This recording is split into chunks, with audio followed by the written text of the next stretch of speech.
নমস্কার শ্রোতা বন্ধুরা, audio visual books by Aparna চ্যানেলে আপনাদের সকলকে স্বাগত জানাই। ধারাবাহিকভাবে আমি সাহিত্যিক বিভূতিভূষণ বন্দ্যোপাধ্যায়ের তৃতীয় দিনলিপি উর্মিমুখর পড়ে শোনাচ্ছি। আজ পড়ে শোনাব উর্মিমুখরের অন্তিম ভাগ। এই গ্রন্থের রচনাকাল মে 1935 হইতে সেপ্টেম্বর 1936 পর্যন্ত। তাহলে বন্ধুরা আসুন আজ শুনি উর্মিমুখরের শেষ ভাগ। গত শুক্রবারে শ্রীরামপুরে দিদির মেয়ে প্রভার বিয়ে হলো। আমি প্রথমে গেলুম লীলা দিদিদের বাড়ি। লীলা দিদির শরীর প্রথমে খুবই খারাপ হয়েছিল, এখন কিছু সেরেছে। অমিয় কলেজ থেকে এলো রমেশ কবিরাজকে সঙ্গে করে। ওখানে অল্পক্ষণ বসেই দিদির বাড়ি গেলুম। ওরা সকলে মিলে স্ত্রী আচারের সময় বরকে ঘিরে আলো নিয়ে প্রদক্ষিণ করলে। আমি ওদের সকলকে অনেক দিন পরে এক জায়গায় দেখলুম, বড় ভালো লাগছিল। রাত 10টার ট্রেনে কলকাতায় এলুম। পরদিন শনিবার বনগাঁ যাব। ঠিক দুপুরবেলা থেকে ঝমঝম বৃষ্টি শুরু হলো। অতি কষ্টে বৃষ্টির মধ্যে দিয়ে তো ট্রেন ধরলুম। বৃষ্টিস্নাত ঘন সবুজ গাছপালা, ধানের ক্ষেতের মধ্যে দিয়ে ট্রেন বনগাঁ গিয়ে পৌঁছল। খয়রামারিতে ফুটবল ম্যাচ দেখতে গেলুম। তার পরদিন সকাল থেকে কি বিশ্রী বাদলা। নদীর জলে ঘোলা এসেছে, ঘাস পর্যন্ত ডুবে গিয়েছে, এত জল বেড়েছে নদীতে। এখন তো খুবই ভালো, মুশকিল বাঁধবে সেই কার্তিক মাসে যখন হাঁটুভর কাদা হবে নদীর ধারের সর্বত্র। সোমবার বৈকালে চলে এলুম কলকাতায়। দিনটা পরিষ্কার ছিল, নীল আকাশ, রৌদ্র উঠেছে। মনে হলো ওই প্রজাপতির দলের উড়ে বেড়ানোর দিকে চেয়ে চেয়ে সারাদিন যদি বসে থাকি, চমৎকার গল্পের প্লট মনে আনতে পারি। এই আলো ছায়ার খেলাতেই মনের ভাব নতুন ধরনের হয় মাটির সঙ্গে।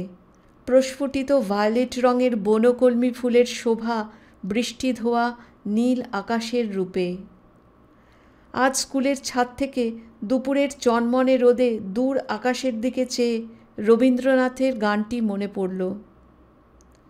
কেন বাজাও কাকনো কনকনো কত ছল ভরে, ওগো ঘরে ফিরে চলো কনক কলসে জল ভরে।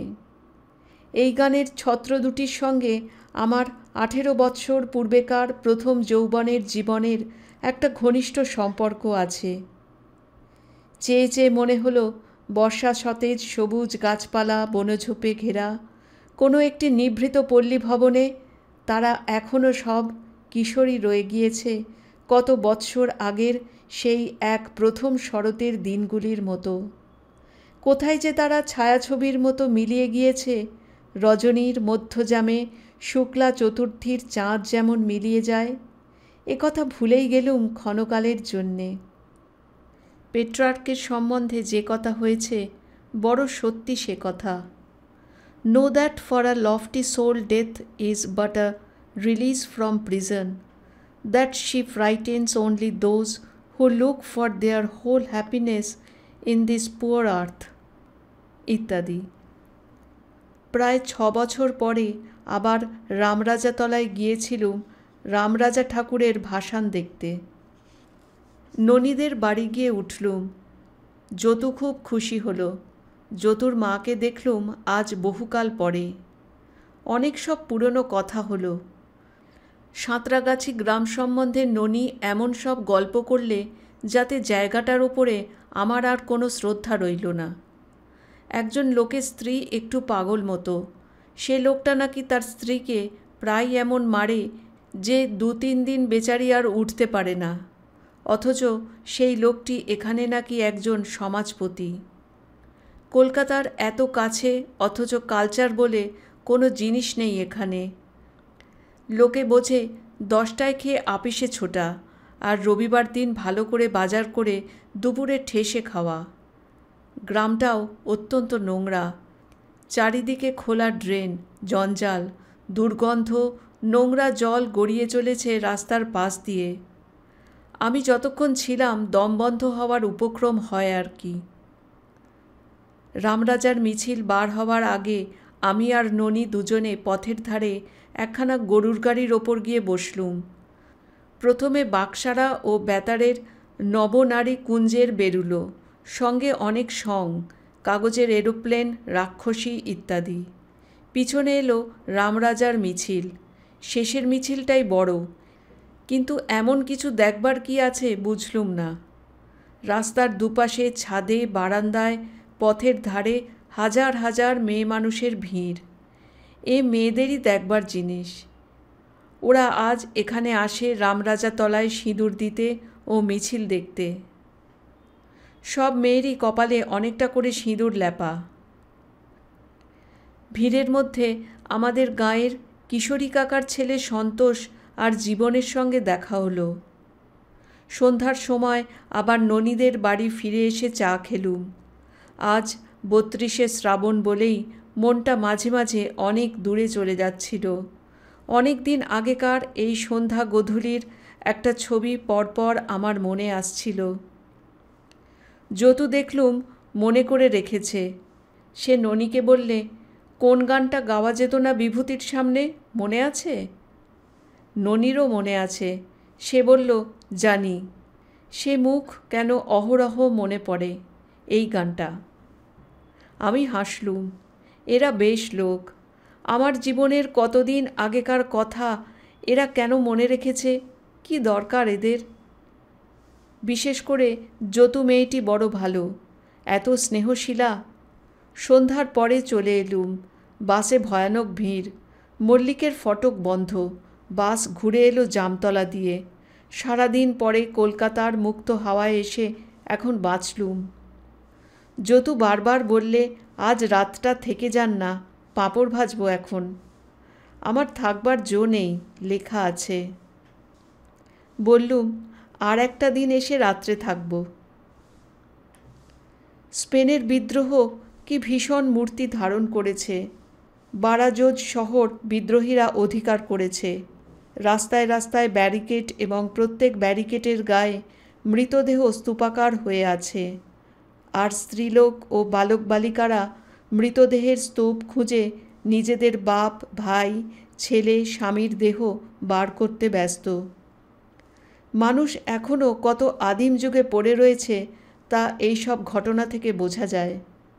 জার্মানিতে বিদ্রোহের সময়ও ঠিক এই ধরনের নিষ্ঠুর কাণ্ড এই সেদিন ঘটে গিয়েছে। আর্নেস্ট ট্রোলারের বই পড়লে তা জানা যায়। মানুষের প্রতি মানুষ এমন সেন্সলেস নিষ্ঠুরতার অনুষ্ঠান কি করে করতে পারে ভেবেই পাইনে। এর মধ্যে বড় মানুষও জন্মেছে বইকি। আর্নেস্ট ট্রোলারের ভাষায় বলি, in the war there lined a man among millions, Karl লাইব্রেক. His was the voice of truth and of freedom. Even the prison groove could not silence that voice. এদের আইডিয়াল যে কি তা বুঝিনে। স্পেনে সোশ্যালিস্ট ও কমিউনিস্টরা রাজার বিরুদ্ধে বিদ্রোহ করে গণতন্ত্র স্থাপন করলে। খুব ভালো কথা, এই পর্যন্ত বুঝি। আবার এলো ফ্যাসিস্টের দল। এরা বিদ্রোহ করছে গণতন্ত্রের বিরুদ্ধে, সোশ্যালিস্টদের শাসনের বিরুদ্ধে। কিন্তু কি ভীষণ রক্তারক্তি আর নিষ্ঠুরতার মধ্যে দিয়ে অগ্রসর হচ্ছে। ভাবলে বর্তমান সভ্যতার ওপর মানুষের আস্থা থাকে না। দলে দলে যুদ্ধের বন্দীদের পুড়িয়ে মারছে, বিষাক্ত গ্যাস পর্যন্ত ব্যবহার করছে। দার্শনিক সত্যিই বলেছে, an easily realizable ideal quickly loses its power of stimulating. Nothing lets a man down with such a pump into listless disillusionment as the discovery that he has achieved all his ambition and realized all his ideals. Once actually seized, the peach turns out to be a Dead Sea fruit. একথা স্বীকার করতে হবে যে কলকাতায় এবার গ্রীষ্মের ছুটির পর এসে বিশেষ করে নানা রকম অভিজ্ঞতা হচ্ছে। এই অভিজ্ঞতা বিভিন্ন ধরনের জীবনযাত্রা প্রণালী সম্বন্ধে। জীবনটাকে এভাবে দেখাও বড় দরকার বলে মনে করি। তবে পার্টিতে জীবন দেখার চেয়ে আমি যে লোকজনের বাসায় গিয়ে ঘনিষ্ঠভাবে তাদের সঙ্গে মিশি, ওতে আরও ভালো করে ওদের দেখা হয়। যেমন রমাপ্রসাদের বাড়ি, বঙ্কুদের বাড়িতে বিনুর পাগল হয়ে যাওয়া রাতের দৃশ্য। রমা যখন আমাদের কাছ থেকে চলে গেল মিরাট, তার সেই আকুল কান্নার দৃশ্য। রাজপুরে তেঁতুলের বউয়ের অসুখের জন্যে চন্দ্রায়ণ করবার ব্যাপার ইত্যাদি। অনেক দিন আগে কামাখ্যা ছিল ইউনিভার্সিটি ইনস্টিটিউটের একজন চাই। থিয়েটারের সময় মেয়েদের পাঠ সেই করত এবং আমাদের সময় বেশ নামও করেছিল তাতে। কাল ইনস্টিটিউটে আর একটি ছেলেকে মানময়ী গার্লস স্কুলে নিহারিকার পাঠ করতে দেখলুম। এত চমৎকার মানিয়েছিল তাকে যে কোথায় লাগে মেয়েদের। যেমন রূপ তেমনি কমনীয় কান্তি, তেমনি গলার সুর ও গান। হায় কামাখ্যা, তুমি এখন কোথায় তাই ভাবি। সে ভালো লেখাপড়া শেখেনি, থিয়েটার করে বেড়াতো, বোধহয় বিএ পাশটাও করেছিল। কোন পাড়াগায় এতদিন ছেলে মেয়ে পরিবৃত হয়ে দাবা পাশা ও দলাদলির চর্চা করছে। এখন তার মনের সে স্ফূর্তি নেই, চোখের জলুস কমেছে, চুলে পাক ধরেছে, মুখশ্রীর সে কমনীয়তা আর নেই। এখন যে নিহারিকার পাঠ করল, সে ছেলেটি সে সময় হয়তো ছিল 3-4 বছরের শিশু। মানময়ী গার্লস স্কুল দেখতে দেখতে হঠাৎ আজ কামাখ্যার কথা মনে পড়ল, কেন কি জানি। একদিন মাত্র কলকাতা থেকে বেরিয়েছি, অমনি কি ভালোই লাগছে। আজ সকালে উঠে অশোক গুপ্তের বাড়ি গেলুম। সেখান থেকে খেয়ে দুজনেই জ্যোতিষবাবুদের গাড়িতে গ্রে স্ট্রিট দিয়ে স্ট্র্যান্ড রোড দিয়ে হাওড়া স্টেশনে। বসুমতীর সেই পুরনো বাড়িটা, বাবার সঙ্গে যেখানে বাল্যে একদিন এসেছিলুম, সেটা সেই রকমই আছে। কুসুম বলে বাল্যে যে মেয়েটিকে জানতুম, এখন সে বুড়ি হয়েছে। ছেলেবেলায় আমায় তার ছেলের মতো ভালোবাসত। সে থাকে কাছেই ওই বাড়িটাতে। ট্রেনে ভিড় নেই, কারণ পুজোর সময় তো আর নয়। দিব্যি আরামে বেঞ্চিতে বিছানা পেতে নিলুম। সাঁতরাগাছি স্টেশনে উঠল কিশোর কাকার ছেলে সন্তোষ। তাকে উঠিয়ে দিতে এলো জীবন। আজ দিনটা বাদলা, জোলো হাওয়া দিচ্ছে। কোলাঘাটে রূপনারায়ণের কি রূপ! কুলে কুলে ভরা গৈরিক জলরাশি তীর বেগে ছুটছে। সেই অন্তরীপের মতো জায়গাটা, যেটা প্রতিবারই মনে করিয়ে দেয় পুজোর সময়, সেটা কেমন চমৎকার দেখাচ্ছে। রেলের বাঁধের ধারে ঘন বনঝোপে কত কি ফুল ফুটেছে। এসব গাছের নাম জানি নে। এ অঞ্চলে গাছগুলি আমার সম্পূর্ণ অপরিচিত, একমাত্র বনকলমি ফুল ছাড়া। হলদে কাপাসতুলোর গাছের বড় ফুল, ঘেটকোল ফুলের মতো বড় বড় ফুল, সাদা সাদা কুচো ফুল, আরও কত কি। এবার জল বেজায় বেড়েছে। সব গ্রামের বাড়িঘরের চারিধারে জল ভর্তি, ডোবা, বিল, পুকুর। কোলাঘাটে গাড়ি 1 ঘন্টা দাঁড়িয়ে রইল, লাইন বন্ধ ছিল বলে। খড়গপুর ছাড়িয়েছি, সেই সময় আবার মেঘ করে এলো। ঝাড়গ্রামে থামবার কিছু আগে সন্তোষ গ্রামের কথা উপলক্ষে বললে, গণেশ মুচির ছোট ছেলেটি মারা গিয়েছে। শুনে খুবই দুঃখিত হলুম। গণেশ বুড়ো হয়েছে, ওই ছেলেটিকে বড় ভালোবাসত। আর একটা খবর বললে, হরিদাতার মেয়ে কনকের বিয়ে হয়েছে এক বুড়ো বরের সঙ্গে। আরও দুঃখিত হলুম। কনক মেয়েটি বড় সুন্দরী, তার জন্যে তার বাবা ওর চেয়ে ভালো বর জোটাতে পারলে না কেন জানি নে। কারণ তার বাবা গরিব নয়, ইচ্ছে করলে 2 পয়সা খরচ তো করতে পারত। এইবার ঘন মেঘ করে বৃষ্টি এলো। গাড়ি এখন শালবন ছাড়িয়ে গিধনি স্টেশনে এসে পৌঁছেছে। বড় ইচ্ছে ছিল বাকুটি যাব, কিন্তু যাওয়া হলো না। সুবর্ণরেখার ধারে এসে ঘন ছায়া ভরা বৈকালে শালবনের মধ্যে এক জায়গায় বসলুম। ওই দূরে সিদ্ধেশ্বরী ডুংরি, যার মাথায় উঠে বনে চিড়ে দই খেয়েছিলুম, যার মাথায় উঠে শিলাখণ্ডে নাম লিখে রেখেছিলুম। চারিধারে শ্যামল বনানী, প্রান্তর, ধান বন, শালগাছ। ওই ওপারে প্রকাণ্ড দীর্ঘ পাহাড় শ্রেণী, সামনে খরস্রোতা সুবর্ণরেখা, তীরে ছোট বড় শিলাখণ্ড, শালচারার জঙ্গল। সন্ধ্যা নেমে আসছে, পাহাড় শ্রেণী নীরব, বনানী নীরব, মেঘলা। সুবর্ণরেখার কুলুকুলু শব্দ ছাড়া অন্য কোনোই শব্দ নেই। গত শনিবারে এমন সময় ইছামতির ধারে বসে আছি। এই নিস্তব্ধ অপরাহ্নে সুবর্ণরেখার তীরে দাঁড়িয়ে পিছনের শালবনের মাথার ওধার দিয়ে পূব দিকে চেয়ে দেখলুম। দূরে এমনি ইছামতি নদী বয়ে যাচ্ছে বাংলাদেশের এক অখ্যাত পাড়াগাঁয়ের কোল দিয়ে। সেই নদীর ধারে একটা গাঁয়ের ঘাটে এক জায়গায় একটা বনশিমের ঘন ঝোপ নত হয়ে আছে ঘাটের পথের ওপরে।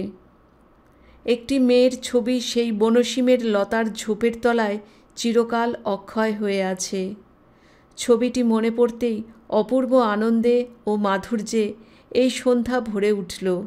বাতাস আরও মধুর হল। আমার ঘরে গত জ্যৈষ্ঠ মাসে একদল রামছাগল উঠে উপদ্রব করছিল। আমি হাট থেকে এসে দূর দূর করে ছাগলের দল তাড়িয়ে দিলুম। সেই কথা মনে পড়ল। এই রামছাগলের দল তাড়ানোর সঙ্গে আমার সেদিনের একটা বড় মধুর ঘটনা মেশানো আছে। কেউ তা জানে না, তা আমি এখানে লিখবও না। এটুকু লিখে রাখলুম এজন্যে যে সুবর্ণরেখার তীরে দাঁড়িয়ে এই বর্ষা সন্ধ্যায় সেই ঘটনাটা আমার মনে এসেছিল। সুপ্রভা কত দূরে আছে, তার কথাও মনে হলো এই সন্ধ্যায়। বড় ভালো মেয়ে সে, তার মতো মেয়ে কখনো দেখিনি।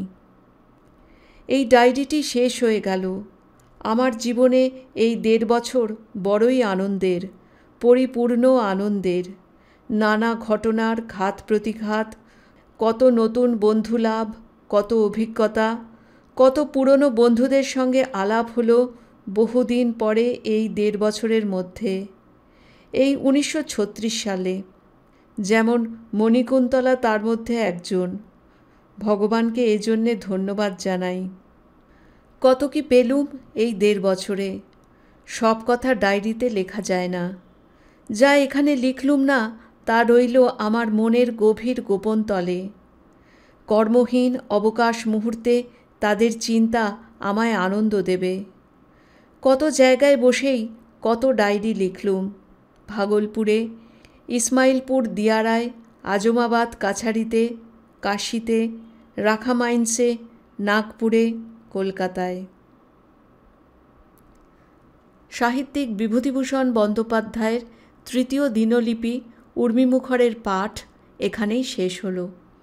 ভালো লাগলে বন্ধুরা একটা লাইক করবেন প্লিজ, কমেন্টস করে জানাবেন, শেয়ার করবেন আর সাবস্ক্রাইব করে পাশে থাকতে ভুলবেন না। ধন্যবাদ।